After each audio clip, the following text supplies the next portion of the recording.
pembelajaran masing-masing. Untuk ketua kelas, silakan dibikin. Terima kasih siapa.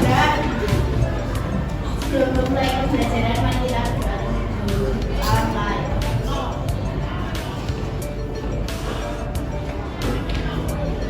Selesai. Oke, selamat pagi semua. Gimana kabarnya? Baik, sehat, luar biasa. Oke. Berarti udah semangat ya, udah siap untuk memulai pembelajaran pada pagi hari ini. Nah, pada pagi hari ini sebelum kita mulai pembelajarannya, berarti aku mau bertanya, kemarin kita belajar materi apa kemarin? Modus dan median. Masih ingat modus itu belajar tentang apa?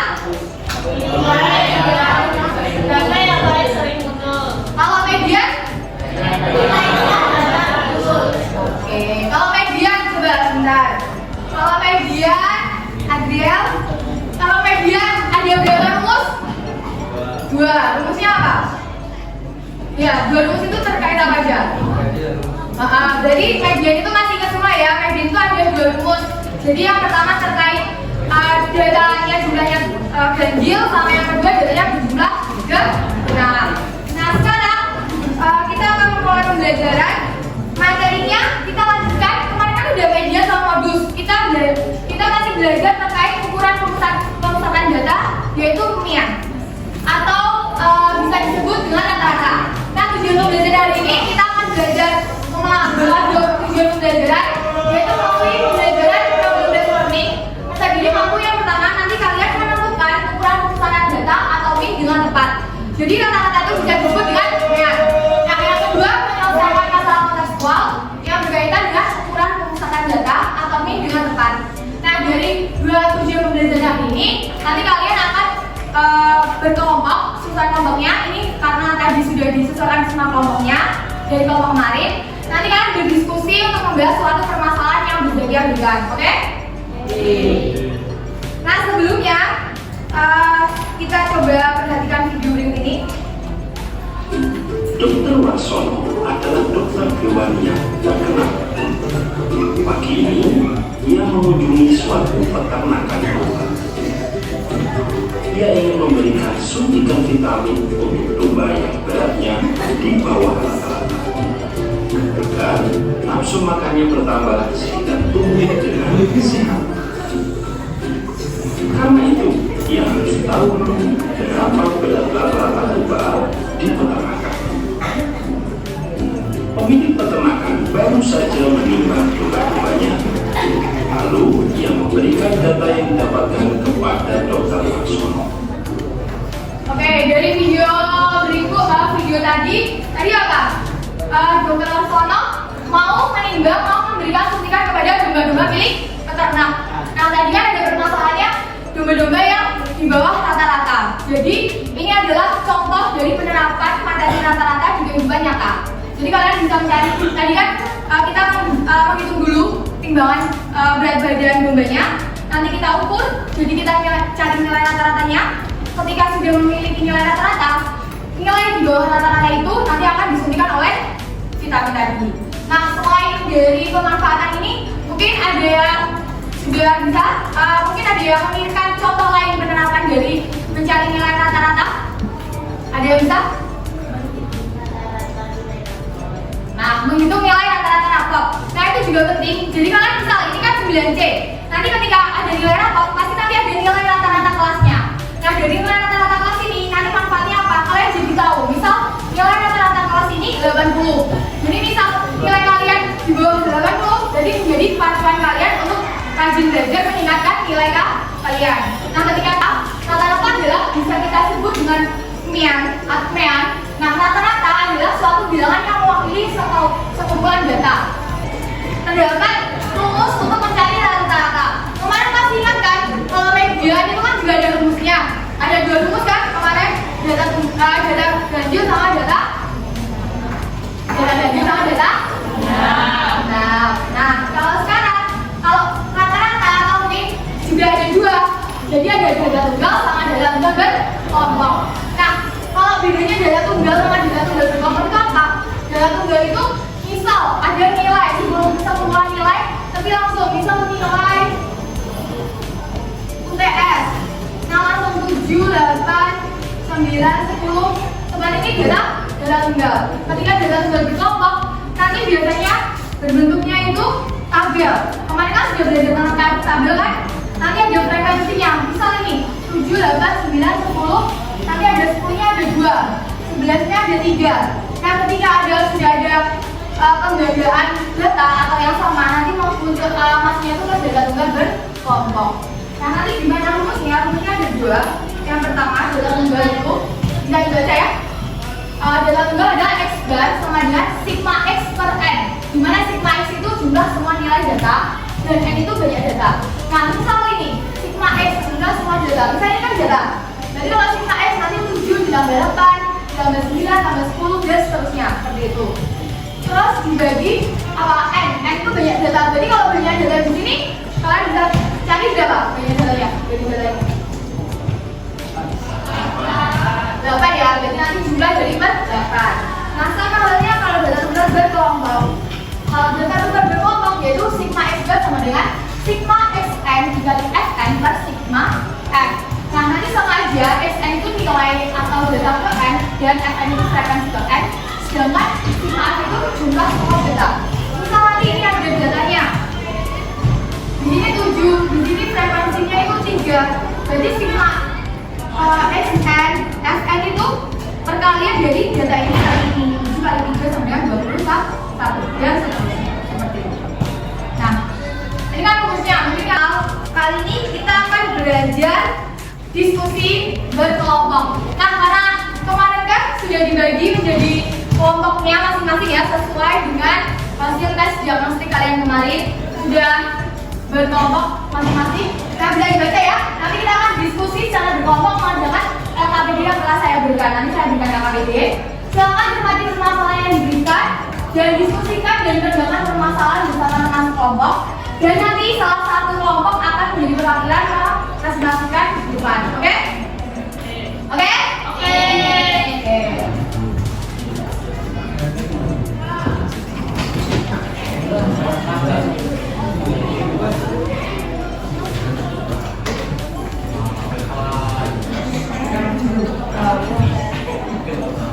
Oke nih, Zakia berikan KKBD-nya terlebih dahulu. Kita masuk ke permasalahan yang akan kalian selesaikan. Oke, perhatikan semua. Di sini terdapat permasalahan yang sama seperti di KKBD kalian. Terdapat ada yang pernah makan serabi? Ya. Oke, enak nggak? Nah, itu kan serabi kan salah satu makanan khas kota Solo. Nah, di sini ada permasalahan. Jadi kalian coba diperhatikan, dibaca dengan kelompok kalian. Terdapat permasalahan terkait penjualan serabi selama 10 hari oleh seorang pedagang. Nah, ini ada satu permasalahan. Silakan selesaikan bersama kelompok kalian 20 menit dari sekarang. Silakan berdiskusi. Kalian bisa membuka barang-barang setelah ibu bagian kemarin. Dan ketika misal ada yang ingin ditanyakan, silakan bertanya kepada Bu Zakia. Oke? Oke.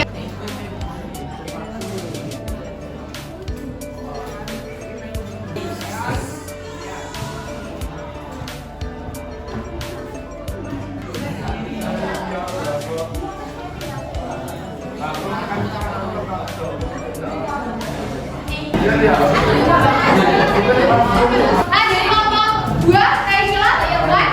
2 orang aja ya? Semua teman-teman, anak-anak, tolong diperhatikan, tidak ada yang tulis, tidak ada yang mengajukan lagi karena sudah selesai. Tolong diperhatikan namanya ya, presentasi. Oke? Silakan. Pagi teman-teman. Di sini kita mau mempresentasikan hasil diskusi dari kelompok.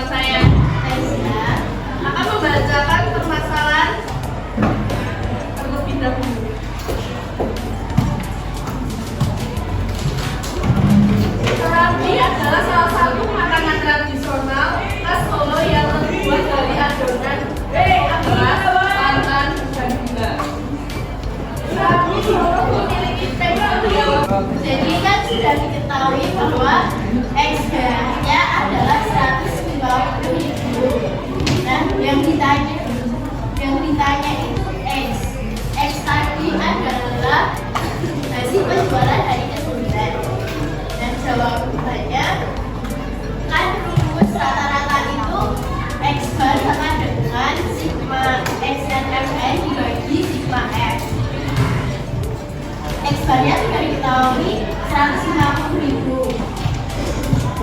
Sigma X N F N nya di 1.390.000 ditambah X, lalu sigma X nya 10 jadi 1.390.000 plus X dibagi 10.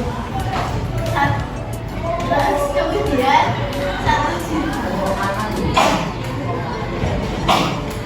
Jadi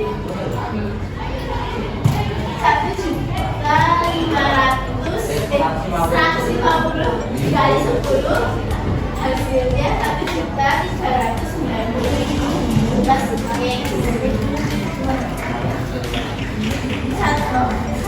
150.000 dikali 10 adalah 1.500.000. Lalu dikurangi 1.390.000 sama dengan X. Lalu kemudian dipilih karena ini bisa jadi 1.500.000 dikurangi 1.390.000 itu karena tidak luas. Dan 1.500.000 dikurangi 1.390.000 hasilnya adalah 110.000. Jadi X-nya adalah 110.000. Jadi hasil penjualan 100 santi dan pada hari ke-9 adalah 110.000 rupiah. Nah ini dari kelompok 2 berarti penutupan hasilnya berapa? Penjualan dari ke-9 110.000. Dari kelompok lain ada yang jawabannya berbeda? Kalau nggak berbeda berarti benar. Ya sama berarti kelompok 1 berapa jawabannya? Setengah, sama sih. Jawab tangan, jawab tangan. Tangan.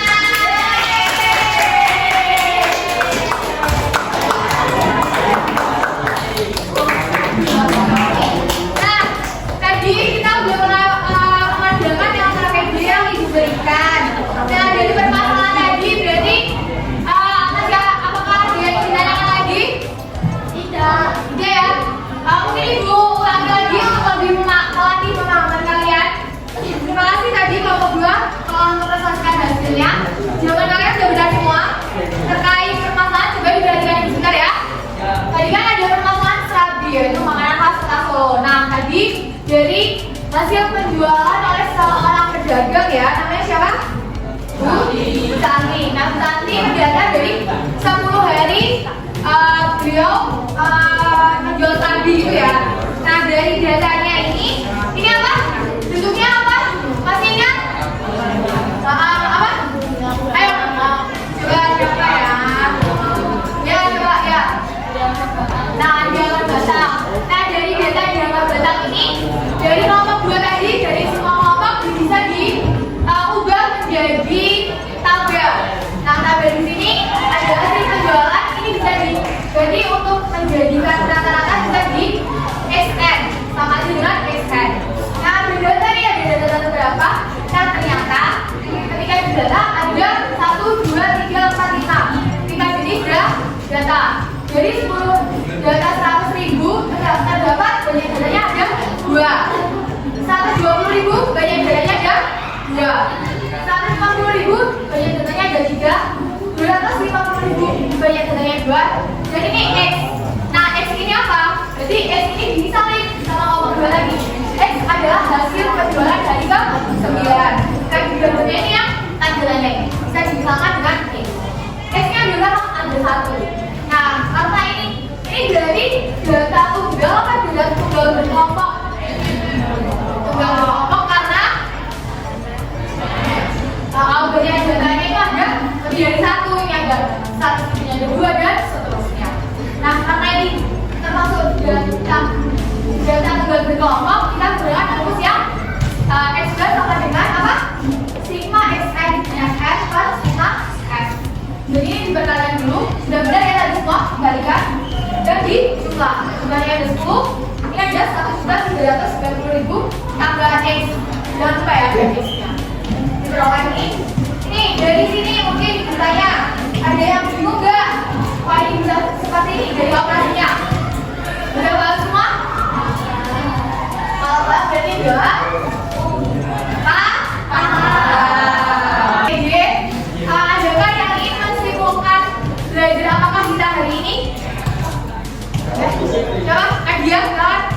yo.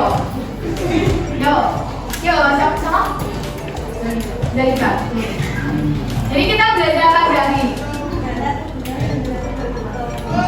Sebelumnya kita belajar apa? Kita belajar yang ada orangnya. Rata-rata.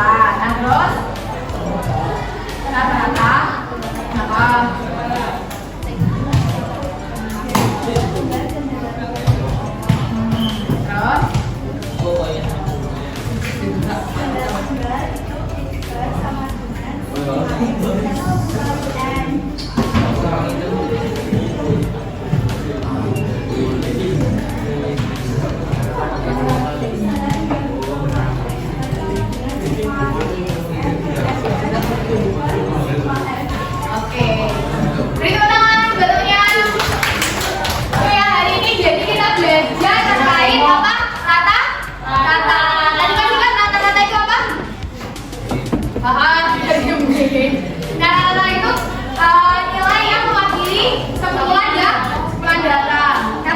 Dibacakan oleh Nadia terkait kesimpulannya yaitu rata-rata dan ada dua rumus rata-rata. Ada satu yaitu rumus data tunggal, ayo data tunggal yaitu x bar sama dengan sigma x per n, dan data tunggal berkelompok yaitu sigma x bar sama dengan sigma x n kali fx kan sigma n. Nah, sebelum kita lanjutkan agenda selanjutnya dari pembahasan tadi sampai sini, apakah masih ada yang ditanyakan? Ya, berarti sudah paham semua? Nah, karena sudah paham semua, untuk mengecek lebih pemahaman kalian terkait materi ini, Ibu ada kuis di hari yang cerah dan menyenangkan ini. Silakan dikerjakan sesuai dengan kemampuan kalian masing-masing. Ini individu, tapi gak apa-apa banget seperti aja dulu Ibu bagikan, tapi jangan dikerjakan dulu, oke? Akan dikerjakan di selembar kertas. Kalau misal kalian selembar kertas yang besar, bisa selembar itu dibagi dua buat teman kalian dan teman, gak apa-apa. Nanti informasinya di depan, referensinya di belakang. Karena udah selesai sekian pembelajaran kita hari ini, jangan lupa belajar. Untuk pertemuan selanjutnya kita akan materi selanjutnya itu ukuran penyebaran data yaitu kuartil. Kalau disiapkan nanti data-datanya Ibu kirim di grup WA kelas ya, oke? Sekian dari Ibu Nadia.